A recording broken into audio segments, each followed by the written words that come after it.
இது ஃபர்ஸ்ட் மலேசியாவின் செய்திகள் உங்களுக்காக.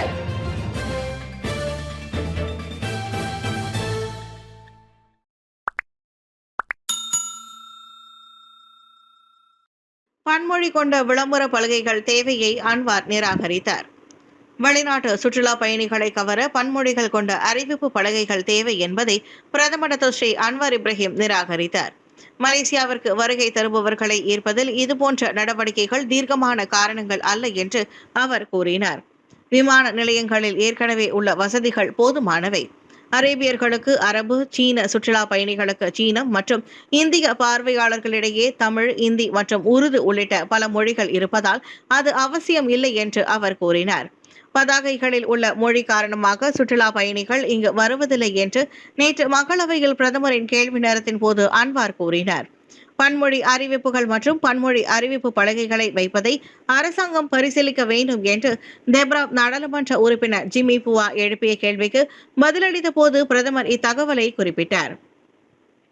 தமிழ், சீனம், இந்தி மற்றும் கொரிய மொழிகளில் பன்மொழி அறிவிப்புகள் மற்றும் பலகைகளை அறிமுகப்படுத்துவது நாட்டிற்கு வருகை தரும் வெளிநாட்டு சுற்றுலா பயணிகளை எளிதாக்க உதவும் என்று புவா சுட்டிக்காட்டினார். பிரதமர் துறை அமைச்சர் ஜலிகாவின் அரசியல் செயலாளராக சிவமலர் கணபதி நியமனம்.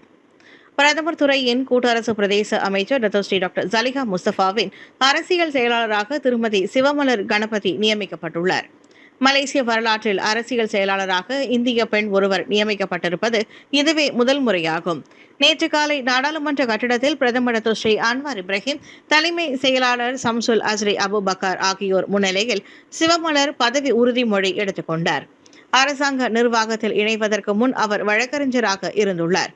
மடானி அரசாங்கத்தின் சீரமைப்பு கொள்கைகளை அமல்படுத்தும் அமைச்சருக்கு உதவும் வகையில் தனது நியமனம் இருக்கும் என்பதோடு குறிப்பாக கூட்டரசு பிரதேச மக்களின் சமூக நலன்களை வலுப்படுத்த முடியும் என சிவமலர் தனது முகநூலில் பதிவேற்றம் செய்துள்ளார்.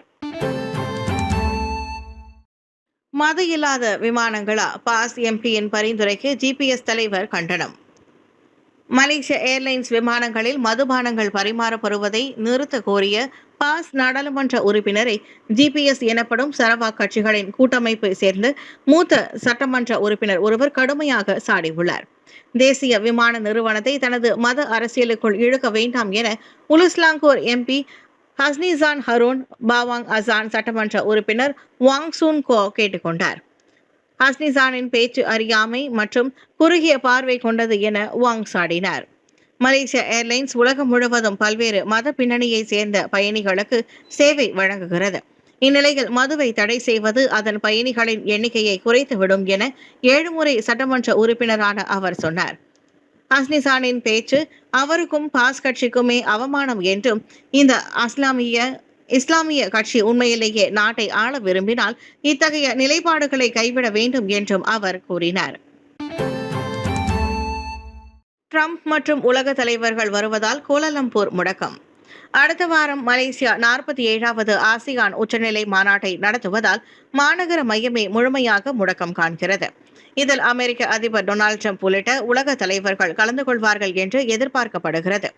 இதையடுத்து அக்டோபர் 23 முதல் அக்டோபர் 28 வரை போலீஸ் மிகுந்த எச்சரிக்கையுடன் இருக்கும் என வெளியுறவு அமைச்சர் ஸ்ரீ முகமது ஹசான் கூறினார். அக்டோபர் 23 முதல் நாடு முழுவதிலும் இருந்து, குறிப்பாக அண்டை மாநிலங்களில் இருந்து கோலாலம்பூருக்கு சுமார் 16,000 போலீஸ்காரர்கள் பணியமர்த்தப்படுவர். இதனால் போக்குவரத்தை எளிதாக்க முடியும் என்றார் அவர். கோலாலம்பூர் நகர மையம் முழுமையாக முடக்கப்படும் என்பதால் பாதுகாப்பு விஷயத்தில் போலீஸ் எந்த சமரசமும் செய்யாது என அவர் திட்டவட்டமாக கூறினார். அக்டோபர் 26ஆம் தேதி உச்சநிலை மாநாடு தொடங்குகிறது. இதில் பிரேசில், தென்னாப்பிரிக்கா மற்றும் பிற உலக தலைவர்கள் ஆசியானுடன் கலந்துரையாடல் பங்காளியாக பங்கேற்பர். ஆசியான் மாநாட்டை முன்னிட்டு கோலாலம்பூரில் சுமார் 70 பள்ளிகள் இயங்கலை வகுப்புகளுக்கு மாறும்.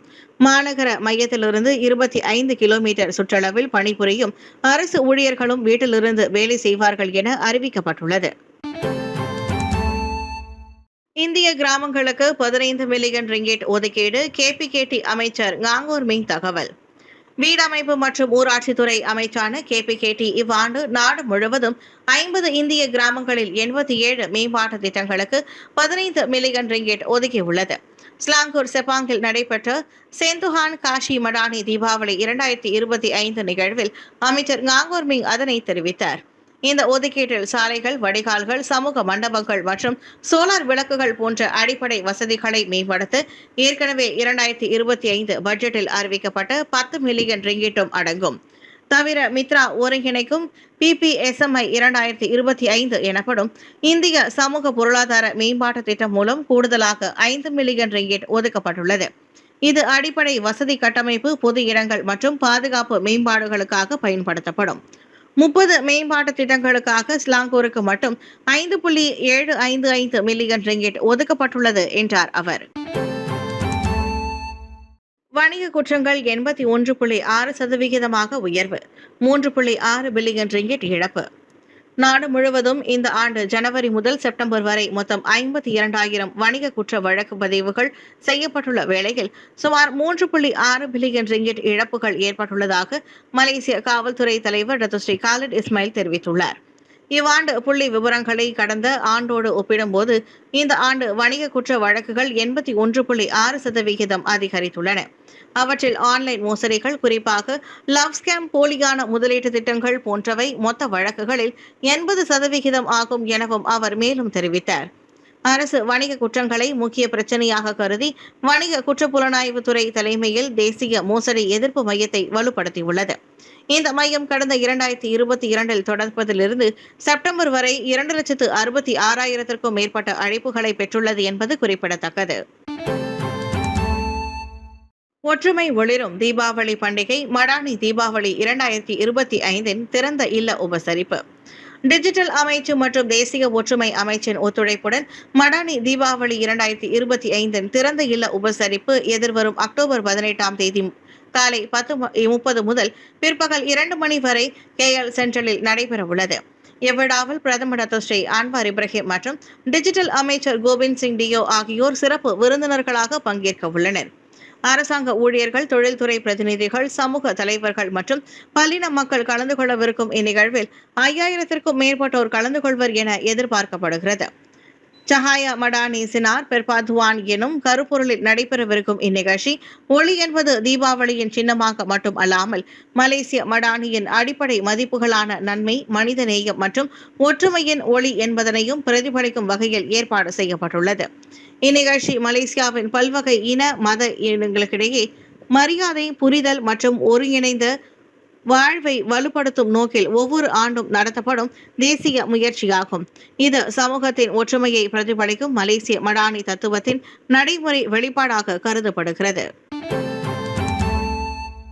கிளான் தெங்கு கிளானாவில் தீபாவளி வாயில் திறப்பு விழா. தீபாவளி மற்றும் ஸ்லாங்கூருக்கு வருகை புரியும் ஆண்டை முன்னிட்டு கிளான் தெங்கு கிளானாவில் அலங்கார வாயில் திறக்கப்பட்டுள்ளது. MBDK எனப்படும் கிளான் அரசு மாநகர மன்றத்தின் ஏற்பாட்டில் இந்த தீபாவளி வாயில் அல்லது பிந்து கேர்பாங் திறப்பு விழா அக்டோபர் 13 அன்று இரவு ஜாலான் தெங்கு கிளானாவில் நடைபெற்றது. Klang mayor Dato Haji Abdul Hamid Hussain அதனை திறந்து வைத்தார். அவருடன் கிளான் நாடாளுமன்ற உறுப்பினர் V கணபதி ராவ், மாநில ஆட்சிக்குழு உறுப்பினர் V பாப்பாராயுடு, சேந்தோசா சட்டமன்ற உறுப்பினர் குணராஜ் ஜோர்ஜ் மற்றும் பண்டமாரான் உறுப்பினர் டானி லியோங் டாக்சி உள்ளிட்டோர் கலந்து கொண்டனர். இந்த வாயில் இந்து சமூகத்தின் தீபாவளி ஷாப்பிங் சொர்க்கம் என அழைக்கப்படும் ஜாலான் தெங்கு கிளானாவை மேலும் அழகாக்கியுள்ளது. இந்த தீபாவளி வாயிலை நிறுவ நிதியுதவி செய்த யுவராஜா, தங்கராஜா, ராய் ஞானசேகரன், ஞானேஸ்வரன், அருள் நேசன், குமணன் ஆகியோர் சிறப்பு செய்யப்பட்டனர். ஜாலான் தெங்கு கிளானாவின் புதிய அடையாளமான இந்த தீபாவளி வாயில் ஏராளமான வருகையாளர்களை கவர்ந்தெழுக்கும் என்பதோடு இனி விற்பனை பெருவிழாக்களின் முக்கிய இடமாகவும் விளங்கும் என மேயர் உள்ளிட்ட பிரமுகர்கள் கூறினர். பண்டார் உத்தாமா பள்ளியில் 4ஆம் படிவ மாணவி கத்தியால் குத்தி கொலை, விசாரிக்க சிறப்பு குழு. பெடலிங் ஜெயா பண்டார் உத்தாமா டாமன்சாரா இடைநிலை பள்ளியில் நேற்று காலை 4ஆம் படிவ மாணவி கத்தியால் குத்தி கொலை செய்யப்பட்ட சம்பவம் குறித்து விசாரிக்க கல்வி அமைச்சு சிறப்பு செயற்குழுவை அமைத்துள்ளது. சந்தேக நபரான 2ஆம் படிவ மாணவன் கைதாகியுள்ள நிலையில் போலீஸ் விசாரணைக்கும் தமது தரப்பு முழு ஒத்துழைப்பு வழங்கும் என அமைச்சர் ஃபட்லினா சிட்டேக் தெரிவித்தார். பிள்ளையை இழந்து பரிதவிக்கும் குடும்பத்தாருக்கு ஆழ்ந்த அனுதாபங்களை தெரிவித்துக் கொண்ட அவர் அச்சம்பவத்தால் பெரும் அதிர்ச்சியில் மூழ்கியிருக்கும் மாணவர்களுக்கும் ஆசிரியர்களுக்கும் ஆலோசக சேவையை வழங்க குழு அனுப்பப்பட்டிருப்பதாக சொன்னார். காலை 9:30 மணிக்கு நிகழ்ந்த அச்சம்பவத்தில் அந்த 4ஆம் படிவ மாணவியை 14 வயது மாணவன் சரமாரியாக கத்தியில் குத்தியதாக பெட்டலிங் ஜெயா போலீஸ் தலைவர் ஷம்சுடீன் மமாட் முன்னதாக கூறியிருந்தார். கொலைகாலி பயன்படுத்தியதாக நம்பப்படும் 2 கூர்மையான ஆயுதங்கள் பறிமுதல் செய்யப்பட்டன. அச்சம்பவத்தில் வேறு யாரும் காயமடையவில்லை.